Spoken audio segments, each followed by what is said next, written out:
Yeah, special thanks to Udni for having invited me here. And I think it's the third time I'm here. So I'll be looking at renaissance of sulfonylureas.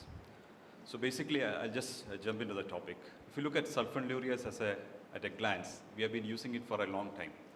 And we are all aware of two things. One is the efficacy of these drugs in terms of reducing A1Cs and the low cost of therapy that most of our patients are able to afford.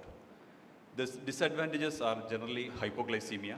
That is probably the major disadvantage. And also disadvantages in terms of so-called weight gain, lack of durability of glycemic control, concerns regarding beta cell exhaustion, and CV adverse effects. So these are the things which we'll try to discuss. A1C reduction, there is no big game in that. We know that A1C reduction with sulfonylureas as monotherapy or add-on to metformin is in around the rate of 1 to 1.5%. This is a meta-analysis to just show that. And the risk of severe hypoglycemias is not really as bad as it seems compared to new sulfonylureas when we compare them with glibenclamide, which we used in the past. So this is a meta-analysis which came in 2014 looking at studies comparing newer sulfonylureas to GLP-1 RA or DPP-4 inhibitors, and you can see that the risk of severe hypoglycemia is around 0.8%. And you can see the confidence intervals levels. So that's not, seems to be a really great problem when you are using these drugs judiciously. Now I'll be trying to answer the following questions during the course of my talk. Does sulfonylureas cause beta cell exhaustion? Do we have enough evidence for that? Why was there a controversy, CV controversy over sulfonylureas? Why was the controversy not cleared? Are the new sulfonylureas different? What are the larger randomized controlled trials that we can rely on to get useful information about sulfonylureas and regarding the Carolina trial regarding CV safety of glimepiride? So I'll run through this. So first question is, does sulfonylureas cause beta cell exhaustion? So it's quite difficult to answer this question because we are usually falling on indirect evidences to answer this question. This is the ADOPT study. ADOPT, in fact, looked at this particular thing, that is the primary outcome was the time to failure of the drug. So if the fasting blood sugar, patients were randomized to receive either rosiglitazone, metformin or glibenclamide, and if the fasting sugar goes above 180, it's called failure of therapy, and that was looked at in this study. Quite a big study, 4,300 patients, and you can see that glibenclamide is probably the drug with the least durability in terms of A1C control, showing that probably sulfonylureas are the first to fail when you use them as single therapies in type 2 diabetes. Again, the other data which we usually show to show that sulfonylureas have less durability of action or failure of sulfonylureas in terms of beta cell dysfunction is this particular group of studies. You can see that after the initial reduction in HbA1c, the A1c slowly starts going up. And this is labeled as secondary sulfonylurea failure, and it's attributed to progressive beta cell dysfunction. So the most important thing about this particular graph is that where are the comparators in this graph? There are no comparators. We're just looking at only sulfonylureas. And if you go back to the UKpedia study, you know that every drug that you use, whether you're using metformin, you are using diet or sulfonylureas, the A1C starts climbing up after the initial reduction. That is a very well-known fact. The other thing which is mechanistically pointed out to say that sulfonylureas can cause beta cell failure or beta cell exhaustion is data from experimental mechanistic studies to show that beta cells which are exposed to glibenclamide have a reduction in insulin secretion. So after some time, initially the insulin is stimulated, but after some time, these are cultured beta cells in vitro, showing that there is probably a exhaustion of beta cell or lack of functioning of beta cell after chronic exposure to glibenclamide. But what does data otherwise show? If you look at more mechanistic studies which are more sort of human in nature, these are data like 6-month studies, not a very long study, looking at exenatide versus sitagliptin versus glimepiride on beta cell capacity, secretory capacity in type 2 diabetes. So basically what they did is that they took patients with type 2 diabetes and they did a particular test called arginine stimulated insulin secretion, where you give arginine to see whether insulin is secreted by the beta cell. And then they tried these 3 drugs. They tried exenatide, sitagliptin and glimepiride for a period of time, that is 6 months time. And then they stopped the drugs, gave a washout period and again did the test, whether the arginine can stimulate insulin secretion. And what they found out is that in patients who were exposed to glimepiride, the secretion of insulin was better than when they were exposed to sitagliptin or exenatide, showing that, in fact, at least in short term, mechanistic studies in humans show that it may not get exhausted. And if you look at data like this Carolina data, you can look at first is the HbA1c data. You can see that although the sugars go down initially better with glibenclamide and also with linagliptin, over a period of time, both of them lose their efficacy. And by end of the trial, the A1C was not significantly different between glimepiride and linagliptin, showing that even if the linagliptin or glimepiride fails, it is almost only as equal to linagliptin even at 6 years. And the second graph which I have shown you is actually, again, what that is showing is add-on of new therapies while the patients were on this Carolina trial. You can see that again it's the same. Both DPP-4 inhibitor and sulfonylureas had equal number of patients getting added to either a second drug or to insulin during the course of trial, showing that at least over a 6-year period, beta cell exhaustion does not seem to be really happening in patients on sulfonylureas. So I think we may need to rethink that beta cell exhaustion theory. So the next question is, why are we, what are the sort of controversy of cardiovascular safety in sulfonylureas? And for that, I'll fall on certain trials to explain this.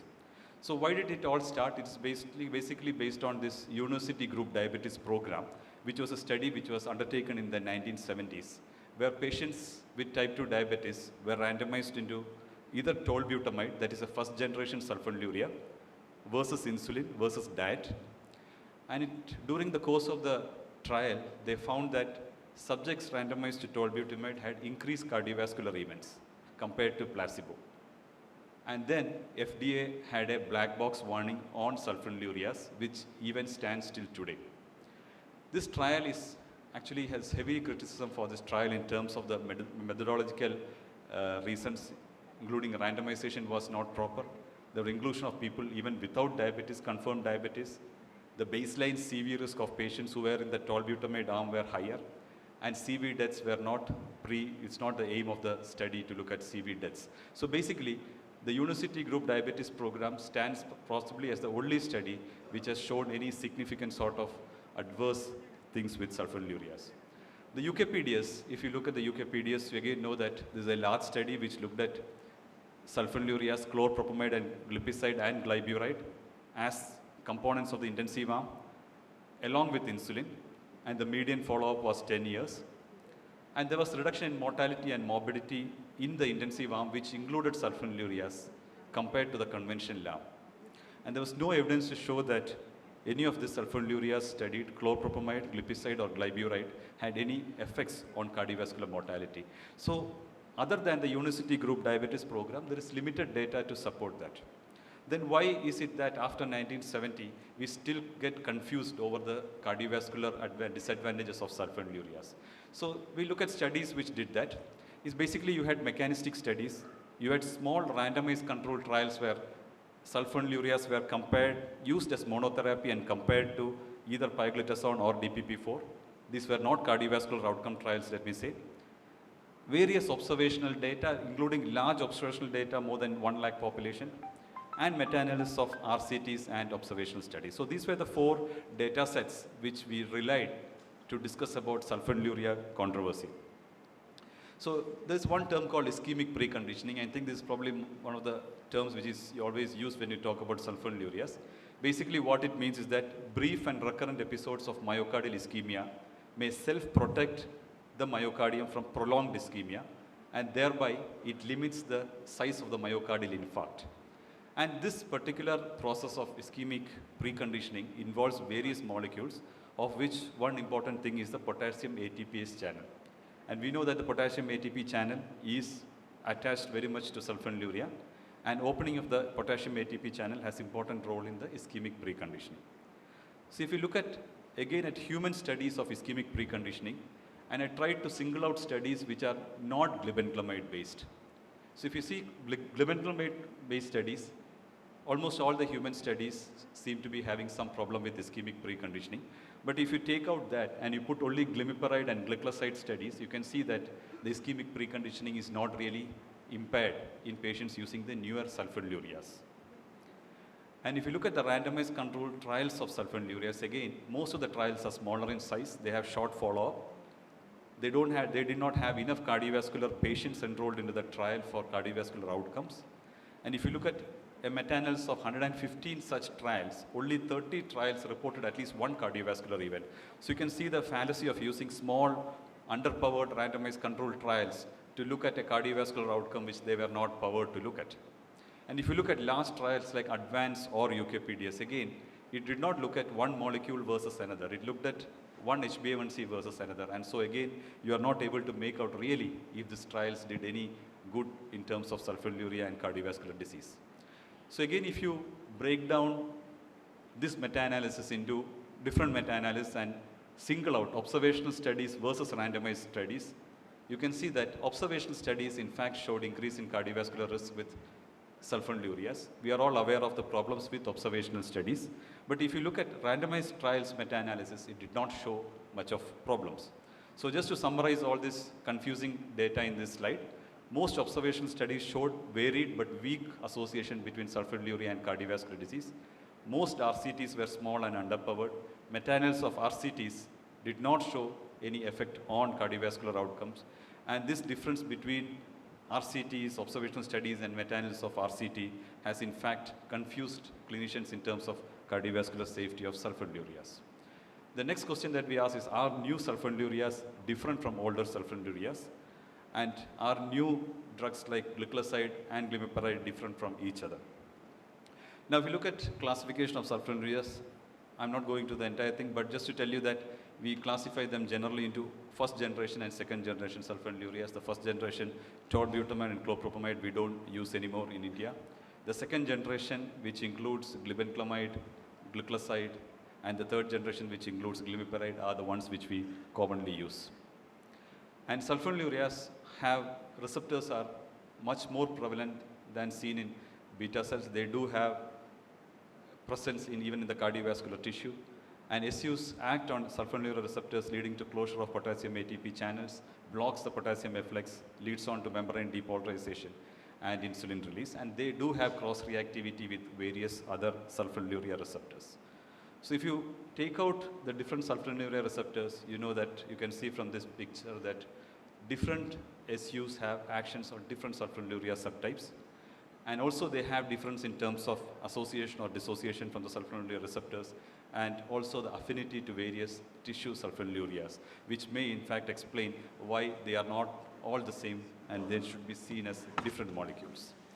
This is just a PQPD profile of frequently prescribed sulfonylureas, just to show you that they are all not the same. If you look at studies which compare glimepiride to glyclazide, again, you can see that most of the RCTs, the efficacy is similar. Hypoglycemia is reasonably similar, except for one study where glimepiride had a higher risk compared to sustained release glyclazide. And large observational database, which always being projected, does not have enough power to ascertain that certain molecules are better than the others in terms of their CV benefits. And this one network meta-analysis which tried to look at that. Just to summarize, it's saying that in over more than a lakh and a half of patients being studied in this meta-analysis, that glyclazide and glimepiride were associated with overall all-cause and cardiovascular-related mortality compared to glibenclamide. So just some data to show you that the first generation sulfonylureas may be different from the second generation sulfonylureas, and all of them may not be the same. So then looking at what are the randomized controlled trials of longer duration that we can fall back on to look at cardiovascular data of sulfonylureas. So ADOPT is one such trial, but I showed you the problem with ADOPT is in terms of this trial was not powered to look at cardiovascular events, and you can see that the overall number of cardiovascular events are very less in these studies, and it was not very different between rosiglitazone and glimepiride.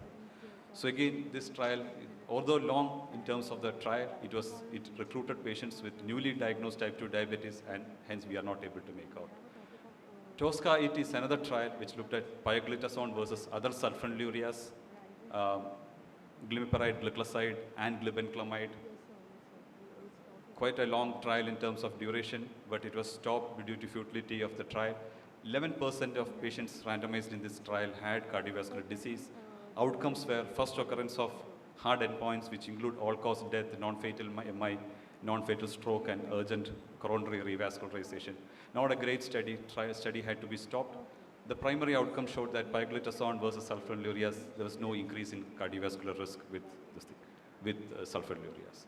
Carolina probably stands as the only sort of cardiovascular outcome trial which tried looking at linagliptin versus glimepiride on a randomized controlled trial fashion in patients with high CV risk. And what you can see in this trial, in the time to event analysis, you can see the lines traveling almost together. Duration of the trial was 6.3 years, quite long, 6,000 patients, average age of 64 years, 40% women, A1C is quite close to normal, and 42% had macrovascular disease. The rest of them had high-risk cardiovascular features. So the next, the final question comes is that, has Carolina proved the cardiovascular safety of sulfonylureas? So you saw the primary 3-point MACE. Carolina again looked at subgroup analysis of all these 3-point MACE for patients with and without cardiovascular disease, age more than 70 and less than 70, with metformin, without metformin, high baseline EGFR versus less of a baseline EGFR. You can see that across various subgroup of patients enrolled in the Carolina trial, glimepiride was almost as good as linagliptin in terms of cardiovascular events. The trial also looked at key secondary endpoints. Tomorrow there's a Carolina talk, means entire Carolina talk, but so I'm just going to summarize it. The key secondary endpoints looked at all-cause mortality, CV mortality, non-cardiovascular mortality, and various other endpoints which I have described. Everywhere they seem to be same in terms of outcomes. Moderate to severe hypoglycemia is probably the one thing which was higher in patients on the sulfonylurea arm, primarily in the initial part of the trial when doses were titrated, but still continued till the end of the trial. Weight change, again, if you can see the lines of linagliptin and the glimepiride, you can see that the overall till the end of the trial, 6 years, the weight gain was not a major factor with sulfonylurea, but it was much more than that of the linagliptin group. So I'd just like to end my talk here. Sulfonylureas are valuable drugs in diabetes practice. They do cause hypoglycemia, so we need to use it judiciously, especially in patients who are at high severe risk, patients who are having renal dysfunction, patients who are elderly, those group of patients who are prone to developing hypoglycemia. The clinical data on accelerated beta cell failure is limited by the quality of the studies which have tried to describe it. Modern sulfonylureas are safe from a CV perspective, and Carolina is probably a game changer in terms of establishing the cardiovascular safety of sulfonylureas. Thank you.